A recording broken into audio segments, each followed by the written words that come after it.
Hey y'all, what is up YouTube? Sparky Marky here, and I'm back to do a review, a Halloween movie review, but this is for the 8th, perhaps 7th installment of the Halloween films, which is of course Halloween Resurrection, or Halloween 8 Resurrection, if you will.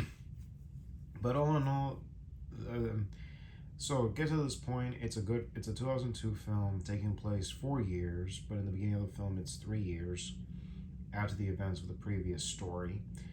And we see Jamie Lee Curtis in a mental hospital, and then suddenly, well, I'll get to the point on that. Rick Rosenthal came back to direct. After worked on other projects since Halloween 2, would later direct Bad Boys 1983 starring Sean Penn, and also he would do Ruskies 1987, and worked on other projects, including the horror film sequel, which technically he disowned in 1994, called The Birds 2 Land's End, which is a sequel to Alfred Hitchcock's The Birds, taking place 30 years later. But he disowned it because it was problems with the project. But people like it, people hate it. I guess it's a love or hate movie, who knows. And of course, after many years, he came back to direct another Halloween film. If you guys have the DVD or the Scream Factory Blu-ray, good for you. If you got the 4K that just recently came out, the 4K said, yo, watch the audio commentary at the beginning of the film, where he says, hi, this is editor, what's the editor of the film's name? I know the editor somewhere. It's in the audio commentary. Here we go. Robert A. Ferretti and Rick Rosenthal saying coming back to do another Halloween movie after 20 years. And here we are. So yeah, that's what he said. And the next thing, of course, is that Halloween Resurrection is God love or hate. Who knows? But in an interview in 2018 prior to the new Halloween, Jamie Lee Curtis said that Halloween Resurrection was a joke. Oh well. Even from the trailer, the way the film was promoted, where Laurie Strode kicks the door on top of the rooftop and meets Michael, I thought that was going to be a post-ending credit, and finally evil is put to rest. That's what I thought. I could have sworn that scene was going to be a post-credit scene. Guess I was wrong. It wasn't. And oh no, it's good to see. It's good to see the Boogeyman back for this installment. And all in all, good to see Jamie Lee Curtis. But kind of bummer at the beginning of the first act, she gets eliminated. Theoretically, how I thought she survived was after she fell out of the roof with her encounter with Michael Myers, and then feds come in, pull her. She was wearing a vest the whole time from the knife. So that's what I thought, but nah, it wasn't. So yeah. Here is the DVD release from some years ago. Hold on, let me just zoom out. Here we go. And then we have the Scream Factory 2014 Blu-ray from the deluxe edition set. So yeah. And the tagline of the film is "Evil finds its way home." Evil finds its way home. So yeah. All in all, it's a great film, amazing story and everything. With that, let's take a look at the disc, which I always do, folks. I always put protective paper sleeve. I don't want to be leaving it there for too long. Here it is. And then let's take a look at the features. We got audio commentary with director Rick Rosenthal, editor Robert A. Ferretti. I can't even say the name right. Deleted and alternate scenes with director commentary, or you can play without the commentary. Webcam special with director commentary, obviously Rick Rosenthal, or no commentary. Tour of set with production designer Troy Hansen. On the set with Jamie Lee Curtis. Headcam featurette. Storyboard comparison, Spanish subtitles. It has English subtitles. as well with French track. Let me see about that. Oh no, it's a great film. It has Jamie Lee Curtis, and then you got also, and then also the story is that these college kids have this webcam. Before I get to that, okay, Jamie Lee Curtis, you got Busta Rhymes, Tyra Banks, and Sean Patrick Thomas, and then you got Thomas Ian Nicholas. So yeah, yeah, and then the story, of course, is that these group of people of this program website show called Dangertainment. It's right there. Hold it, Dangertainment, and trying to like have a little fun and stuff in the childhood home of Michael Myers. And it started with cameras, everything, and then Michael himself decides to crash the party and have fun. So yeah. So after the successful resurrection, Mustafa God decided to continue, and before production began, there were through the success of the internet of message boards for Halloween fans, and decided what to do with the next story of it, and then decided to do this and that, find its way home, and then that's until in the Halloween 25 Years of Terror, including the story behind of Resurrection. You're going to see that in the documentary, or you can find a clip of them on YouTube. But it says that when they forgot about acting, what do teenagers love? They had to do their market research for kids as well, since they like these things. They love LL Cool J in H2O. Who else would they like in Resurrection? Better than singer-actor Busta Rhymes. And Mustafa Akkad said, I did not know who was Busta Rhymes. I had my son, who was at the time 14 years old. I went home and I said, oh, Busta Rhymes, yeah. Busta Rhymes? Oh, yeah. So his 14-year-old son was very pleased to hear that Busta Rhymes is going to be in the film. So let's put Busta Rhymes in the film, screw the script, screw the suspense, this and that. Let's make it fun. And kind of did a little comedy, seeing Busta Rhymes, but he did, and some fans and critics would say Busta Rhymes should not be karate chopping Michael. No, he did Bruce Lee on Michael. Heck, even in the scene in the film, he is in his motel room. He's watching what is it? A karate movie, Chow Lee or something, or Bruce Lee. So yeah, you guys should see that scene in that movie. So yeah, at least he knows how to do little bit of kung fu or Bruce Lee style on that movie. I had fun with the movie. I don't give a shit what anyone says. But all in all, so yeah, I don't care. Busta Rhymes is a good singer and perhaps a good actor in that point. And then what else you have? What else? Also for the villain, Chris Durand could not be in the film because due to the fact that this was being shot in Canada, because due to the fact that the production designer had to be putting the house and the set around Canada. They had to make it look like they were in Haddonfield in some shots, and the rest was the house was in Canada to make it look like it's the Myers house and everything. So that's how they did, and so that's when they brought in Canadian stuntman actor Brad Lorry to embody Michael Myers. So yeah, he did that, and he did a great job and everything.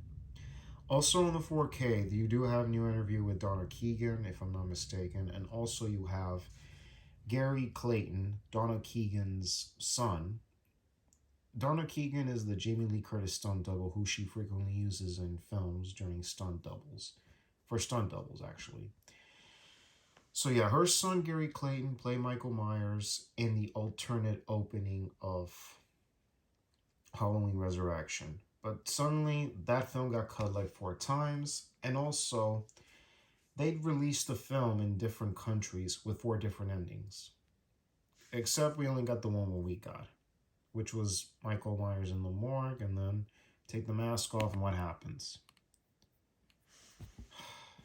His eyes open, and that's it, the end. Yeah, with that, I'll just leave the whole thing in the link in the description box down below. You'll get the details. So yeah, what happened is that they get what happened. Gary Clayton played Michael Myers in the family home video scene, which and the song is playing. Was it Charlie Angel? No, it's Johnny Angel.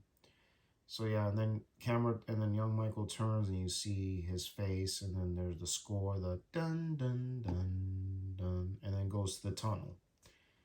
Yeah, but that scene was never used. It is in the deleted scenes, in alternate scenes. And what else was happening? There were a lot of other scenes, including you get to see a photo album of young Michael Myers as a kid, and then this and that, showing little Michael. You know that should have been great. Hmm. And what other scene happened? What else happened? Oh yeah, the scene where Michael steals a car, obviously. Even another delayed scene that should have left alone in the movie, which was where Michael is in his car riding, and then next thing you know, he pulls up to his childhood home, indicating he's already home where he belongs. That's it. And that's how it was. Should have left it alone, but no, they went ahead and did their own way. And I believe that's all for now. So, and also the other scene that got deleted was the character of Nora, played by Tyra Banks, in which Michael comes in from behind and then strangles her. That was it. That's the scene that got deleted, unfortunately. So yeah, and of course, havoc ensues, everything. But also, it was insanely fun film to watch. But again, they released this film in the summer of '02, which was not good. Only making $37 million perhaps. Oh well. And also, Halloween 4 director Dwight H. Little was considered to direct Resurrection, but turned it down. So yeah, that's what occurred. So that's how it was. Oh well. Let's take a quick look at the Scream Factory Blu-ray.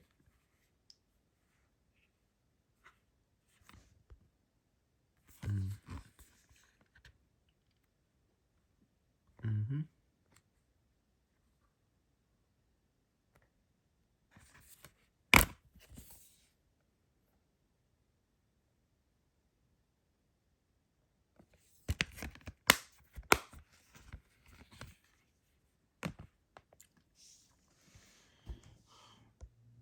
So yeah, that's how it is. And all in all, this was a good film. It was very, very great. So the film was just a hit. It wasn't a smash as it was.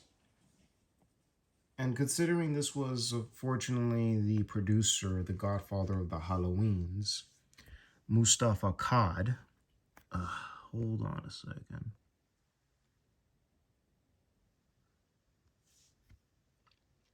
Here it is, Mustafa Kod, who has been the godfather of the Halloweens from the very beginning, and his son, Malika Kod, is involved, but I don't see him here. Also, Paul Freeman is back, involving in the project. And what happened next? The story and everything was going good, the whole thing was coming into place, little prep, this and that. But all in all, there were some other interference from the Weinsteins. Again, they want to release the film in 4 endings. I don't know whose idea was it. Was it the Weinsteins or Rosenthal? Like I said, watch the documentaries. And excuse me. All in all, this is a great thriller film. Good to watch, guaranteed, no lie. And best of all, it was good, and then there were some jokes on set, jokes off set. All in all, it was a good film. And also, another thing, of course, is you already know about the score for H2O. Alan Howard did not come back for the next ones. So the dude who, of course, did the song is Danny Lux. Let's give a quick look, shall we?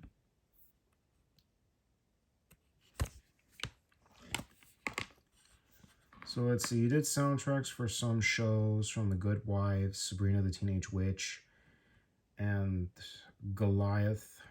And then additional crew, he was in production assistant in Third Street Blackout. And he did the score for Cop Rock, Silk Stockings, Point Man. Let's see here. The Jeff Foxworthy Show. And of course, Sabrina the Teenage Witch, which was the TV movie. Sliders, $1 Million Mysteries. Then he was the score mixer and score producer for Halloween Resurrection, obviously. But he did the score. The Division from 2001 to 2002, and then the TV series of Sabrina from 2000 to 2003, and then Strong Medicine from 03 to 06, Kyle XY 07 to 08, and the Disney movie Camp Rock starring Demi Lovato and the Jonas Brothers from in 2008, and then The Nightmare Ends on Halloween 2, which was a short film, but also was the soundtrack artist for in 2011, and then in 2012 was Harry's Law in one episode. Composer additional music in 2015 for a project called We're Not Alone. TV series Mistress from 2013 to 16, and then 2016 When a Stranger's Here, Manifest. So yeah, and did a lot of other shows and TV films. Party of Five, NYPD Blue, you just saw, and then Silk Stockings, Dawson's Creek.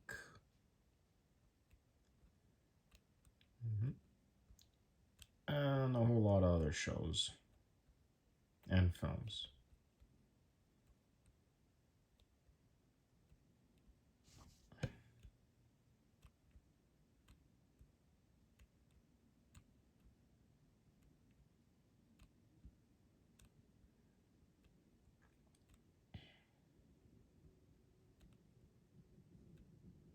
And then Grey's Anatomy. So yeah, that's all he did in his career. He didn't do like a whole lot of plate on his shoulders. Well, and so yeah, Alan Howard did not come back after some feud that went on during the production of Halloween, Curse of Michael Myers. So yeah. Oh no, some people say this movie was a joke, this was that, and other things. But all in all, this is indeed an insane film. Great effects, great sequences, good shots and everything. And plus, like I said before, or you heard me say it anyway. But all in all, this film was great. I just wish they could have done something more with it. And also, Mustafa Akkad in the interview of 20 of Halloween, A Cut Above the Rest, Eve said in the interview, Mustafa Akkad said, I am the godfather of the Halloweens. I preserved its continuity, in all its ingredients. I'll keep doing it until I stop on 22. That's what Donald Pleasant said to the fans.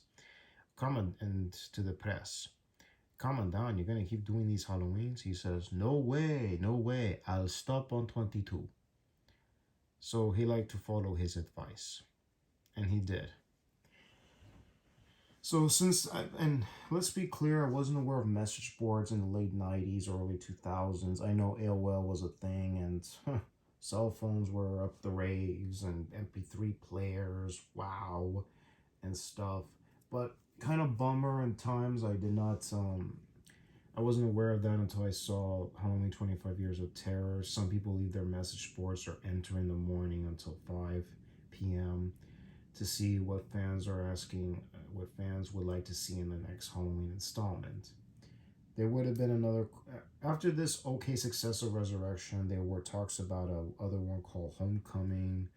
There were talks about that, but sadly, by Veterans Day of 2005, Mustafa Akkad and his daughter would tragically die in a terrorist bombing in Jordan in 2005.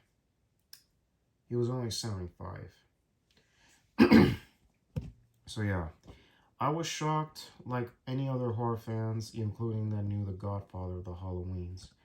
Even in the new special features that we've gotten in 2012 and 2014, they all say that Mustafa Akkad was a great guy, and Malik Akkad talks about that his father got in good relationship with actors and directors, and everyone knew what kind of guy he was. So yeah, so that's how it is. Even in the interview of what was it, H2O, not the new documentary, the one from the late 90s, where he says, Michael Myers is my favorite guy. I don't want nothing bad happening to him. That's what Carpenter said it before, evil never dies permanently. Just rests for a while. But all in all, folks, this is a good film. I'm not recommending this. Maybe good. I just recommend this as a thriller, a fun thriller. That's it. So yeah, y'all. I'll get back to more Halloweens pretty soon. So anyways, y'all, this is Marky Mark signing off, y'all. Oh, before signing off, y'all. If I was involved in message boards back then, I would say like this, like I'm saying it now. Send Michael Myers to a foreign land. Do some damage. Do it in Europe, maybe Asia, perhaps Singapore, Japan maybe Thailand. Or perhaps maybe around Europe. Let him have some fun there. Take him out of the USA for once. So yeah, y'all. So anyways, this is Marky Mark signing off, y'all. Take care. God bless you. Catch you on the next vid. Beware of the boogeyman. Welcome to October. Halloo!